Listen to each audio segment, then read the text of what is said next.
Hey everyone, how's it going? Welcome back to Let's Play Hollow Knight. We're going to be doing Crystal Peak today, and we're going to get an upgrade that is, like so many of Hollow Knight's upgrades, tons and tons of fun to use. And before we get there, what we have ahead of us is a radically different environment, a radically different area than anything we visited so far. Not only in terms of like the color palette, the mood being pretty chipper here. Ah, that's so fun to do. A lot of people don't realize that you can actually deflect certain projectiles, like the miners' kind of hammer bros style pickaxes, and another really annoying projectile that's coming up later in the level.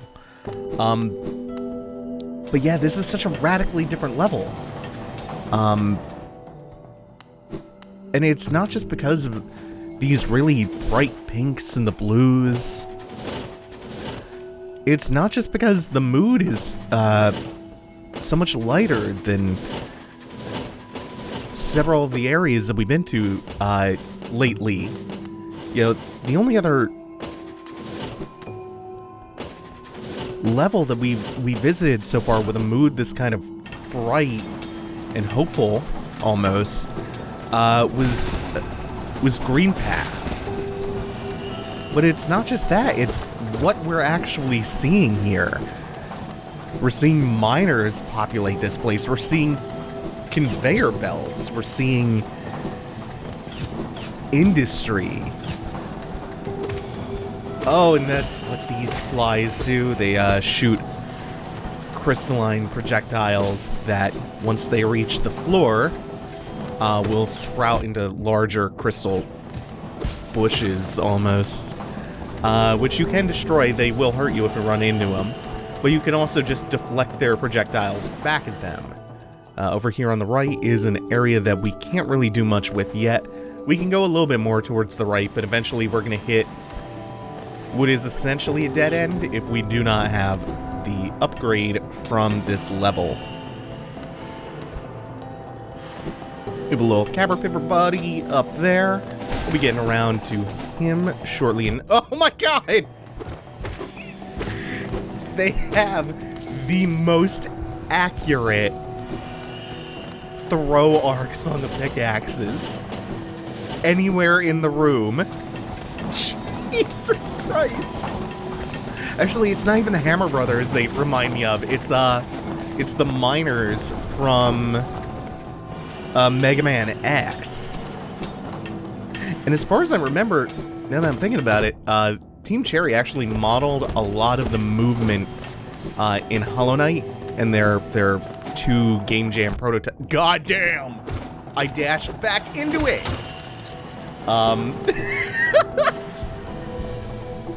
Around that of Mega Man and Mega Man X. Which is why it feels so damn satisfying.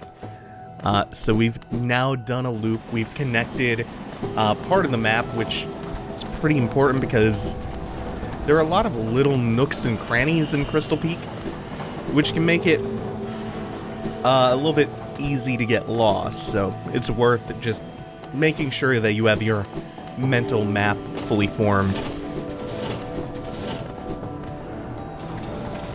And since we were talking a little bit about the atmosphere of the level earlier, oh, this is the cool part, where we're combining some of the tools that we've gotten, like the air dash, the mantis claws, and this new conveyor belt gimmick. Gets a little bit quicker there. Free the Caterpillar. He's very happy. Burrows into nowhere, but okay. And now up here we have a brand new challenge. These crystal-coated bugs cannot be harmed by our nail slashes. And they will emit these lasers intermittently as they go around the platforms. They can be killed, but it's really not worth the effort. They are really just here to present more platforming challenges. Whoop, like so. What I was saying is that, so since we were talking about the mood of the level earlier, I want to talk about the instrumentation that was used here. It's wine glasses, guitars, and kalimbas. Come to scale the mountain? I've heard a tale of a summit way up there. Too far for me, though. I'm not really one for heights. And we have plenty of money to get that map. Always prioritize that. I jabbed myself on one of those crystals back there. Awful sharp they are. All over the place. You'd best watch yourself if you're heading up. Okay, let's see what's to the left. It's an enormous crystal-covered cavern. So we can't go left. It's just a gaping maw. We couldn't go up directly from Cornifer, though in the room over to the right we can. And it's seeming to imply that that little area just above the ledge above Cornifer, maybe we need a double jump or something to get up there? I don't know. Not the only place in this level where a double jump would come in handy either. Those little dudes are like porcupines. And we have a bench over here. Tired, so long, with someone resting on it, and we can't sit on the bench until we get him off of it. So this is the mini-boss of the area. It's the Crystal Guardian. Really only does two things himself, which is leap around and fire his laser cannon. Wow, we're eating a couple of these. This is okay, though. He's really easy. You either want to jump really late or jump and then delay your landing with an air dash. And he escapes. So we'll be seeing him again later. And then the only other thing you have to worry about in the environment is the couple of lasers that come down. But normally, they just kind of zone you out a little bit. So I think what I actually want to do before I proceed over to the right is come up here, kill the porcupine again, since he respawned when we sat at the bench, and grab this key because I will forget otherwise. You know, it looks a little bit like Sly, and also it's called the Shopkeeper's Key, so we're gonna go and see if Sly knows anything about that once we get done on the mountain. Oh, shit. Yeah, they will catch you with that rounding corners. I think that's the most damage I take from those, usually. So I was mentioning, what I find especially fascinating about the track for this area is not the guitars or the kalimba, it's the wine glasses. That is a really creative and inspired choice for instrumentation here. There was an interview where Christopher Larkin, the composer for the soundtrack, was just talking about how, like, he would try to match the visuals with the instruments he chose to compose the theme for each area. So for the Crystal Peaks, he chose things that would make it sound, it would stand out as like shiny and crystalline. It's really cool. Well, we just narrowly avoided that going diagonal as it rounded the corner. Okay, we're going up from here. Oh, also, I watched a video on a channel. I cannot believe how small the channel was. It's a real hold on. We have coral. I'll get back to this in a second. These winds cry lonely, better the comfort of rock above one's head. Ah, quite a view, no? Not surprised you survived the trek through these shimmering caverns. There's an air of strength about you. I suspect it would be quite intimidating if not for your small stature.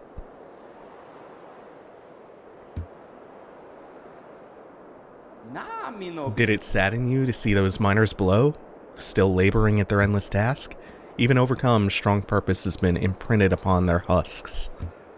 The crystal ore is said to contain a sort of energy, not as powerful as the soul the city dwellers harnessed, but far less lethal. Strange to know such ancient facts. I wonder from where my knowledge comes. And this is not the only time we've heard about... Oh, yeah, he see Dartmouth from up here, because we should be high above and to the east. Doubt its residents could even comprehend the scale of the world that surrounds them. So it makes sense that gazing down over the west, he can see Dartmouth from here, just faintly. Not the first time that we've heard about the residents going mindlessly about their tasks as if... Oh, we can just barely not climb up here. As if they were possessed by a sense of purpose. That they were just... Even though their minds are long gone, they're still just doing what they were committed to doing before. And there's another spot where it looks suspiciously like we need a double jump to get there. We heard that about the sentries in the City of Tears. Even with their minds consumed by this affliction, all they have is their duty, their purpose, and they're still going about patrolling the city without thinking about it. It's just so deeply imprinted upon them that they're still doing it. So, this channel, which deserves way more views, is called Little Gadget, and the video that I'm talking about is one on the leitmotifs in Hollow Knight. He points out the very subtle motifs in Hollow Knight and how the soundtrack is woven primarily around pianos and violas. And the City of Tears and the Soul Sanctum share this really subtle melodic leitmotif. And that melody is also what Marissa sings, the lady in the pleasure house. The ghost, who we killed with a dream nail for a single dream essence. Well, you can frame that in one of two ways. You could say that we have killed them permanently, or that we've let them move on, that we've ended their eternal dream. Oh god, no, that sounds worse. Maybe the dream's a bad thing. Who knows? We'll find out. Speaking of dreams, we can dream nail this enormous golem with the glowing crystal heart. Dig, crush, lift, crush, drop, obey. Dig, lift, follow, obey. And what do we get when we take that heart? By the way, these enormous bug golems, that's just a thing that we have to absorb and comprehend, and oh, the super dash! No time for cool lore stuff now. Oh, it's so good! And we can even stop this in midair. And just, like, there's still inertia to it when you stop, but it's so good feeling! And it's basically our Hollow Knight Shine Spark. The Crystal Heart / the Super Dash. And there's one more thing. Oh yeah, and there's another golem suspended in the background. From the ceiling. There's one more thing we can do with the Super Dash. And it is, we can do it straight off of a wall climb. And you'll just cling to the wall on the spot. So this explains some of the chasms that we've been coming across. The ones that seem endless, that we've been totally unable to traverse. This is what we needed. And we're gonna Shine Spark across this Crusher Trap. Oh, worked out well enough. So, the leitmotif is in the City of Tears and the Soul Sanctum. They share this common motif, and it's also what Marissa sings. And he also made another really good observation about why this even matters. It's not just a little cool bit of minutia. Kind of put it all together. So given all the flowers and the followers, and her being so beloved, the theme is partially about her. And her death is a metaphor for the fall of the city that she's intrinsically linked to through this repeating musical phrase. That extra bit of context is so much more powerful and so subtle. Also, we stopped at just the right point here to drop down into this chamber beneath all of the crystals. Oh, we're gonna get busy reflecting some of these. Yeah. Hey, we made it out of there without taking a hit from those. There's one more thing to grab down here, and it is another little caterpillar buddy. Aw, it looks so grateful to see us. Except it is a goddamn mimic! This is one of the best mimics ever. They're not that mean though, because hidden behind the caterpillar mimic is a real one. Or is it? No, it is.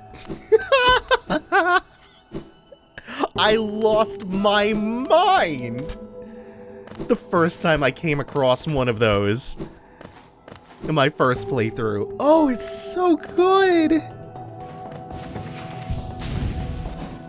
Makes you paranoid about the thing that you come to love the most. These cute, adorable little guys. Ah. Also, they're just kind of horrific. They make horrible noises. They run at you with reckless frenzied abandon. Let's see what you have to... Oh, right, he's a ghost. Well, I'll just put his dialogue up. That's the gravedigger. Basically, he just maintains the graveyard here and asks you not to create extra work for him by killing too much. I have to stop dream nailing ghosts. Oh my god. Poor gravedigger.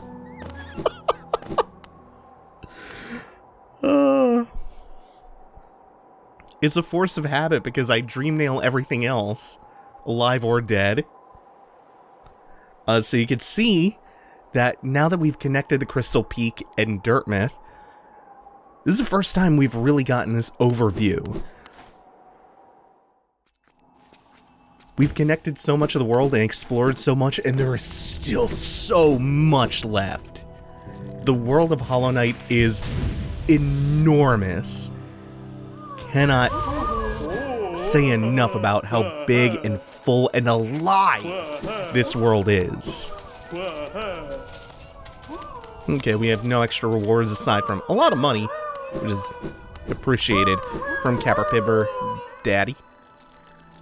So we're just gonna head back up to Dirtmouth, and the next thing that we will do, probably next time, is talk to Sly, and then we're gonna grab one more upgrade, and then get the one upgrade that I'm really excited for. Oh, hold on, we actually have been forgetting to do this, since we got the Mantis Claw. There's this alcove we can get into now, since we don't have to climb the chain up. And we can get a Hallownest seal, and dream nail this dude who just says home. Alright. We're gonna get some really good upgrades next time, including, let's just say it, the double jump. Yeah! Thank you all for watching, take it easy, have a good one.